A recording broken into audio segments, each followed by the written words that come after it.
I think everyone in this body can agree that among our top priorities is to ensure our students are succeeding and not just passing tests, but actually learning. I think we can all agree we're facing real challenges in this regard as we see how Michigan students are faring when compared with those in other states. We currently rank 40th in the nation for reading proficiency. Not good. In educational discussions, a great deal of focus is rightfully placed on childhood literacy, and the third grade is the time that students are expected to have reached a certain level of literary skill and comprehension. It is commonly said that until third grade, a student learns to read, and after third grade, a student reads to learn. So this is a critical time period in their lives, which will often determine whether a student is successful or fails for the rest of their lives, both academically and professionally. With our current lack of performance, and with the serious learning loss in the wake of COVID, now is not the time to weaken standards and accountability or to take tools out of our toolbox.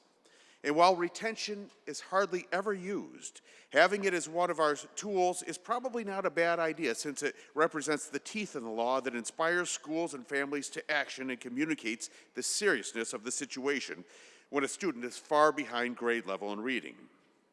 However, since it is clear that this retention provision is not popular and is likely to be removed, I'd like to offer an amendment to the legislation currently before this body that would at least provide clarity to existing law and make sure critical standards are being met when it comes to academic success.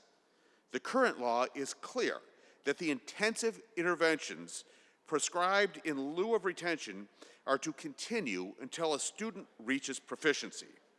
But there seems to be some confusion as to whether that intervention actually continues until that point or only through the fourth grade. Nothing magically happens at the end of fourth grade whereby a student who was so far behind in third grade is all of a sudden caught up. This amendment would simply ensure that schools are providing intervention as prescribed beyond the fourth grade if needed, and that until the student is able to improve their skills and meet the necessary reading standards. Schools are supposed to be doing this already, but the substitute adopted yesterday greatly weakens the requirement. This amendment is appropriate because, according to the new substitute, the intensive requirements would only last through fourth grade, then it's wide open what happens afterwards. A big step backwards from even the bill that passed out of committee. This amendment simply guarantees that we don't give up on a student if they still can't read at the end of fourth grade. This is a critical piece of the original law that helps keep students on track, and this amendment would make sure that those benchmarks are met and students who are struggling get the resources they need. I encourage a yes vote on this amendment. Thank you, Mr. President, and I ask that my words be printed in today's journal.